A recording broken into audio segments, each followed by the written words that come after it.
We're going to get started. Good afternoon. This is Felicia Moore, and welcome to another conversation with the council president. So, I have two phones running because I'm coming to you live by YouTube. And so, I got a YouTube channel for those people who did not have Facebook. And so, those of you who are watching me on Facebook know we have the YouTube channel as well. We're still working out our technology. It's getting better every time we go up. Last time we had Star C, which is a great organization who is helping people through evictions. And it's really concerning to me. There are a lot of people who are about to be evicted from their properties. And Star C is a wonderful organization who's helping people, helping landlords through this eviction process. So if you or someone you know is about to be evicted, or they know that they may be evicted, as soon as possible, contact Star C. You can find out more information about it. The best way is to go to my YouTube channel, Felicia Moore, President of Atlanta City Council, and watch the last conversation with the council president from last week, where you can see all of the people who are talking and get all the information. Or you can go back to the Facebook Live, and I have also put on Facebook, as well as I'll put it on YouTube, their website. I'm really concerned about that. Just got off of a call with the Continuum of Care, Partners from Home, which manages the city's homeless population. And the homeless count was up a bit, but they do have capacity for beds, and they're now trying to grapple with how to get those beds filled. Many people see people that are homeless on the street, and you say to yourself, well, why didn't the city or someone provide shelter for them? And the reality is that they have a lot of beds that are empty, and many of them are not utilizing those beds because they're considered chronic homeless. Those are people who do not want to go into a shelter. And so now they're trying to figure out, well, what are the barriers that are keeping them there? And a lot of the shelters have different stipulations about drug use, alcohol use, whether they have mental incapacities, what age their children are. There are a lot of different things that keep people, that they don't want the rules, they don't want to be in by a certain time, that kind of thing. And so they're looking at that to see if there are ways that they can relax some of these barriers and maybe get some of these people who are chronically homeless to get them to go into a shelter. So anyway, the council, as you know, City Hall is still closed. We are doing everything remotely, and council is still having our remote meetings. We are still taking public comment, and that is the day before the meeting at a specified time and phone number. If you are on my page and you like my page, you see those notices. If not, please like my page, or make sure you like the Atlanta City Council page so that you will know when and where, when and where to post them. So I see some of your questions, and I'm going to get to them in a minute. So if you do have some questions for me, please let me know now, because we only do this for 30 minutes, and then I will be gone. And then you'll put in your questions, and I'll have to answer when everybody doesn't get the benefit who's watching live. So let me tell you what happened at our last council meeting, which was on Monday. The council adopted legislation to add the Atlanta Citizens Review Board as a charter mandated board. The Atlanta Citizens Review Board, I had the Executive Director Samuel Reed on one of our conversations, and this was a way to try to make sure people knew that it existed. It exists. So if you have problems with the police officers and you want to file a complaint, you can file a complaint with the Atlanta Citizens Review Board. And if you're in our detention center, you can do the same. And they look at those complaints. The council has also increased their funding, and also strengthened some of their powers and abilities through the work of the mayor's task force, as well as council members. And now they have made it a part of the charter so that the board will be a permanent part of the city, although it was already operating in that fashion. So the council also approved legislation specifying that any allocation of maintenance dollars from the tree trust fund must be used only for initial short-term maintenance costs, such as cleanup, removal of invasive species, security, fencing, and staff of contractors to administer such services. And I know there were a lot of people concerned with the use of the Atlanta Tree Trust Fund monies for property that was acquired in Southeast Atlanta and a maintenance agreement associated with it. Other things that we adopted Monday is an ordinance to allow alcohol license applicants to request an additional 126 days to resubmit applications that are expired as a result of waiting for final building and fire inspections. And that's due to COVID. There was also authorization for a total of about $18,501 from council members' contingency fund. So this was individual funding council members did individually to helping empower youth, to support their efforts aimed at improving opportunities for youth in youth leadership development organization working to provide training and tutoring to Atlanta youth selling water on our streets and our interstate ramps. And so that organization has been reaching out to council and council members, as opposed to waiting to see what is going to come out of the mayor's task force. They had decided to go ahead and give money to that organization. There were some things related to the airlines at Hartsfield-Jackson to mitigate the impact of COVID. And so there's some other things that will be considered next week that are coming up. And there's an ordinance to establish the building, the beloved community housing affordability initiative, and to request the issuance of taxable revenue bonds in amount not to exceed 100 million for the financing of certain eligible single family and multifamily housing units. You may know this because it was the Housing Opportunity Bond, and that bond fund we held off, but it is being reintroduced. And so the council will be talking about that next week at the Community Development Human Services Committee. And then once it passes there, it will then go to the full council.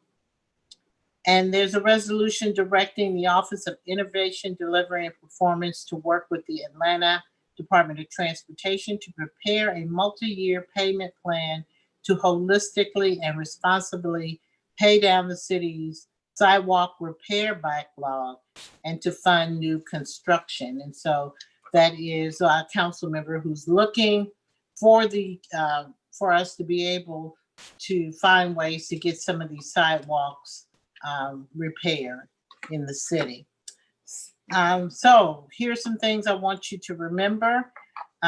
Census 2020, I'm going to say that many, many times because we really need you to fill out that census form. And if you have not, to make sure that you get people that you know to, particularly in this COVID environment, but just otherwise, we need to have the correct count for the city of Atlanta.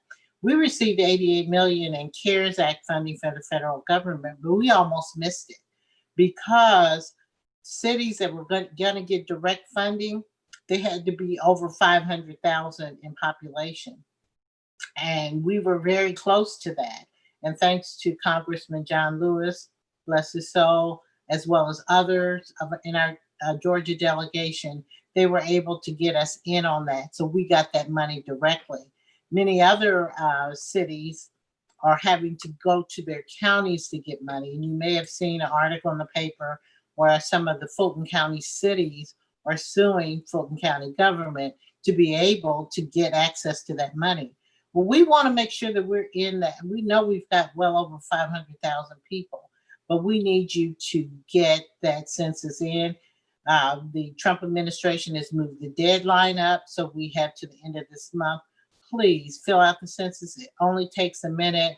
I'll post the link where all you got to do is go and do it. 5 minutes, you're done. So let me see if, before I go to some of the other things, let me see who has a question. I thought I saw something. Again, Star C is on there. We posted that information because people are going to need help. These evictions are coming, and the courts are going to start issuing notices to allow the marshals to evict people. And I think there was over 400 or so cases that are waiting to be heard. Can I get the number to call for the group that handles the homeless? So my staff will work on that and they will post that, Mr. Bagwell. It's Partners for Home, the Continuum of Care, and we will get that information and post it for you. Let's see. Hello, Mr. Rashad Ritchie. Thank you for watching. Let's see. Mr. Haskins said, that's what we found in our neighborhood is that they don't want the drug restrictions. And many of the population, as a matter of fact, on this Partners for Home website, they do have the time count posted on their website. And a lot of people have mental issues as well as substance abuse issues.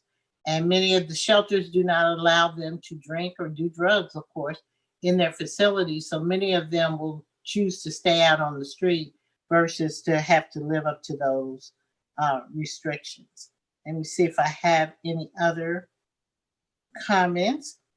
Mr. Irwin, has the Watershed Management Department raised rates in the past few months? Absolutely not. The council has not approved any rate increase. As a matter of fact, you as citizens went out and voted for the municipal option sales tax, which is going to help us to keep the water rates down. So if your water bill is increasing, you may want to get a plumber to check, make sure you don't have any leaks, and or have Watershed to come out and make sure that your meter is operating correctly. Let's see if we have any other questions. I don't see any. Ms. Scott says, thanks, Ms. Kathy, for helping Council President Felicia Moore keep us informed. My staff is wonderful.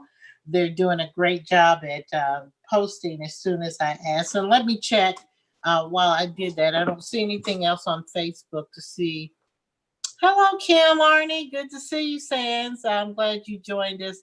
I don't see any questions on YouTube. So I want to go back while I'm waiting on any other questions to go back to the census because the Georgia's response rate, and it's not only just our city that we need, but for the state, is only 59%. So we're about a little over 4% behind the national average. So really, I mean, I can't stress this enough. As a matter of fact, while you all are asking me, I'm asking you, how many of you have filled out the census? If you have, let me know on Facebook and YouTube that you filled out your census form, because it's really, really important because we're being undercounted, and particularly in the minority communities. And I believe that there will be a lot of funding coming from DC that will help us for those areas in our city, and we have those. You know, Atlanta's number one in income inequality and disparities here in the city. We're seeing that played out. COVID has really shown that. And we want to make sure that we get money, those monies or any program dollars that come out. You know, just for a moment, you know, COVID is a very serious issue. And in the Latino and African American communities, which have had traditional health disparities and have high rates of hypertension, diabetes, and other maladies that make them very susceptible to getting COVID as well as dying from it. You know, that is the population that we really need to be focusing on. Also, another thing that COVID did is, you all know, we've had a lot of conversations about the kids that are out selling water on the street. You know, many of them are out selling water on the streets to make money, to help their families, to help ends meet. And I believe that because schools are closed, our youth programs are closed, our recreation centers and Camp Best Friends are closed. These kids have found a way to make money, and there are more of them. I've been seeing kids selling water on the street for many, many, many years. But in this COVID environment, we've seen even more out there doing it, and even adults out there doing it because they're finding it's a lucrative way to find money. So please understand that we need these census counts, because when this money comes to help deal with some of these issues, we want to be in line for it. Also, it helps with our schools, helps us to get public safety dollars and any other dollars, but it also helps very much with our reapportionment that will take place, how our council districts will be redrawn, how your state, federal, local, county uh, areas will be redrawn because they're drawn on population. President Moore, I was on Zoom training class with Atlanta Legal Aid about evictions. Anyone that helps, any needs help and qualified services needs to contact them. Yes, Legal Aid is a very good organization to help with that as well. But if you are facing eviction, there are two things. One, legal aid, because you may have some legal rights that you need to know, but also Star C, which I talked about, does have some funding available to help you work with you and your landlord to help keep you in your property. And they're the only game in town. Now, I do know that we have CARES Act funding that the administration has said that they're going to allocate some of those dollars to help people who are having financial difficulty. That program has not been initiated yet. But for those who have small businesses who need help, you can go to Invest Atlanta's website because they are taking applications. I hope that money hasn't run out yet. So you kind of have to move on these things very quickly. And I'm hoping that we also give some money to Star C to help with their efforts, because I believe they're going to be overwhelmed with the number of people who are going to be evicted. We see that there are a lot of people on the street now that are homeless and are chronic homeless that we talked about, those who don't even want to go to shelters. Can you imagine what's going to happen in the next few months when more people, and particularly families, are put out on the street to finding places for them to go? And that's going to be a difficult thing. So anybody that you could help now in the front end is going to help us on the back end. So again, go and please, please, please fill out the census. Okay, Robbie Huff has filled out the census. I hope more of you have and just haven't typed it. Yes, you have. Let's see. Okay, and Trudy Nesbitt on YouTube says that she has, and Kim Arney says she did it electronically. Tony Williams has done it as well. So let's see. Miss Nesbitt also asked me on YouTube if I know what's happening with the flooding issues in Peoplestown. And I do not know specifically. I do know that the city is very aware of it, Trudy. We still have to deal with the issue of some of the people that were being displaced.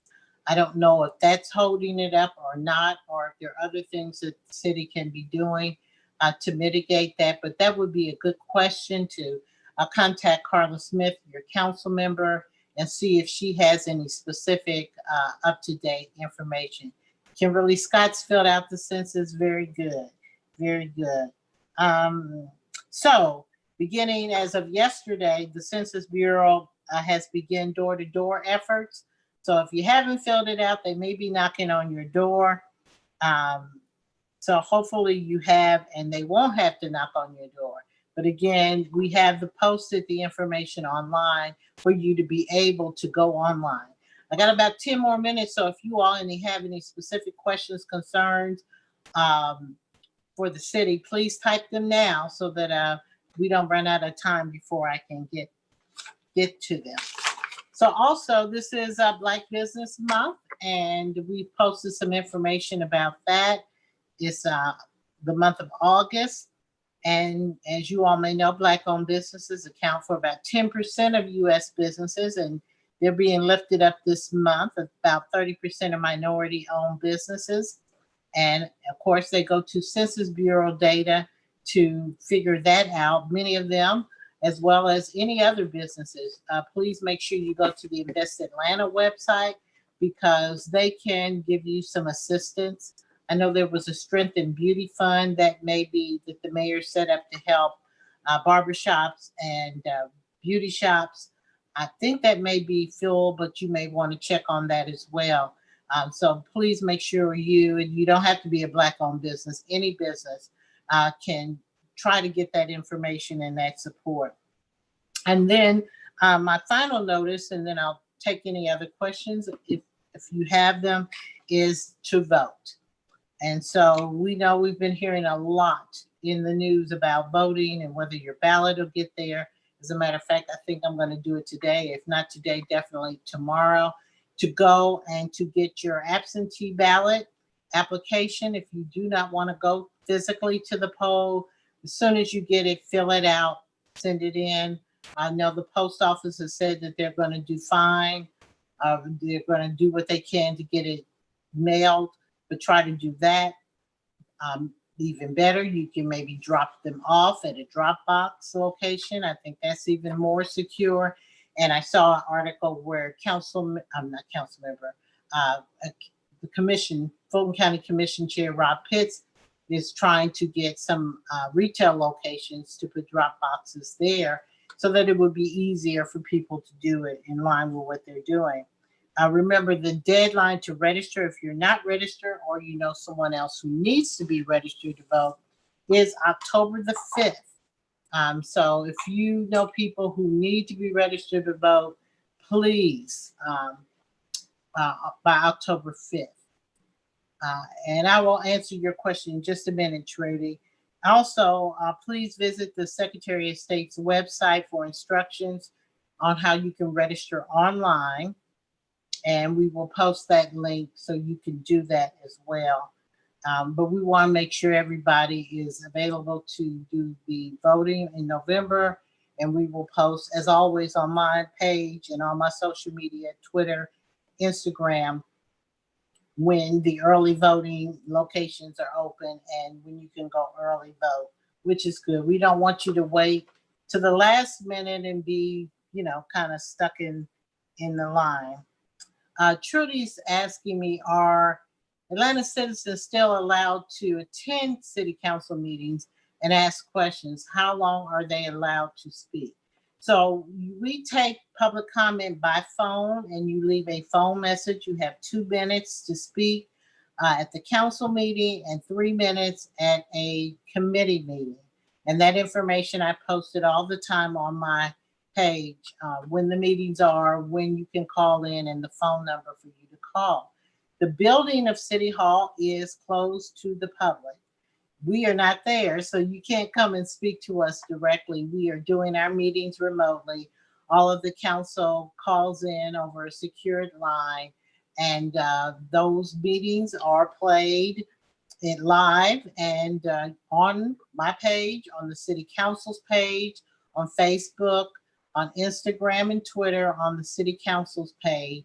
So you can listen to the meeting as well. If you have Comcast, Channel 26 plays it, or you can go online to the city's website, the city council's page, and you can listen to it. So there's many ways that you can listen to it live, but the public comment is pre-recorded. So the city is still in the midst, the city, the state, the world, of the COVID-19 pandemic. And we're still managing the impact from some of the protests. I'm asking people to please take it seriously. Make sure that you are, make sure you are taking the precautions, wearing your face coverings, washing your hands, keeping your social distance, avoiding large groups and gatherings. And Rob asked me to remind everyone, Your NPUs, the neighborhood planning units, are still meeting. Many of them I've been visiting, as well as neighborhood meetings, and you can do that online. They're doing it through Zoom. Some of them are just doing phones, but you can always contact the planning department to find out when your NPU meets, where your NPU is. I believe that number is 404-330-6145. 404-330-6145. You can call them and they can tell you about when your meetings are. I always encourage people to follow me. I share all this information on my page all the time, meeting notices, and then other information of interest to you as well. So let's see if I have anyone else on YouTube. I think I've talked. Again, the census is a big thing for everybody. I'm just gonna keep hammering that. We posted the informations for Partners for Home, for Star C. If you know someone who's going to be evicted or facing eviction, please call them. I've posted some information and articles that I've posted. So all of those links are there for you. If you have any other questions, you've got maybe a couple more minutes. Let's see what time it is. Yep, you got 3 more minutes to do that. And the NPUs are meeting. They're still having, if you're not sure what a neighborhood planning unit is, everyone, there are 26 of them in the city. They have different clusters of neighborhoods that are a part of it. If you're not involved in that and you haven't gone to a meeting, you can do it virtually. They have good information there. They give updates on what's going on. They have the police department there, code enforcement, fire, 311, the water department, all of those are there. So let me see, Ms. Wu says, let me get you on my other phone. You said, given the new challenges posed by COVID, with a lot of city businesses barely hanging on and new demand for city services, can council reconsider the terms of the CIM Gulch development deal? Probably not. I know that we are further into it than we can probably back ourselves out of already. Bonds are already being issued. I don't see where the city will backtrack on that particular development deal. But as you know, many of the developments have been sort of held up because of COVID. Okay, do you, Miss Katie, do you know when we can expect an action plan based on Water Boys Act recommendations? I do not. That has come out from the mayor's office. The last I heard, the mayor was reviewing the task force recommendations, and which one of those recommendations or how they will implement them, I do not know. I know many organizations are saying, hey, we can help. And I said, hey, and as you know, Katie, Hay has received, in the meantime, funding that individual council members went in their individual accounts to provide for that organization. About $18,000 was the total. But if the city is going to chip in more money, which I'm not sure, or if they're going to try to deal with some of the other recommendations, excuse me, I have not heard a timeline on that. Let's see, we posted other information. And so with that, I'm going to wrap up, just reminding everyone again how important it is to fill out the census. I'm harping on that because we don't have much more time for that. We really need to fill it out because we need to be in line for this funding, and particularly as we are moving on with COVID, and they are anticipating that in the fall it's going to be just as bad, if not worse than it is now. That may mean that we're going to see a continued erosion of our sales tax revenue and other revenues with the city. And we are going to need all the funding and help that we can get to meet your needs. So thank you all for joining me again for another conversation with the council president. We will keep doing these. This is one way that we can stay connected with each other. Please know my office is always a resource to you. You can call us at 404-330-6052. Better yet, you can email me at fmore, AtlantaGA, fmore at atlantaga.gov.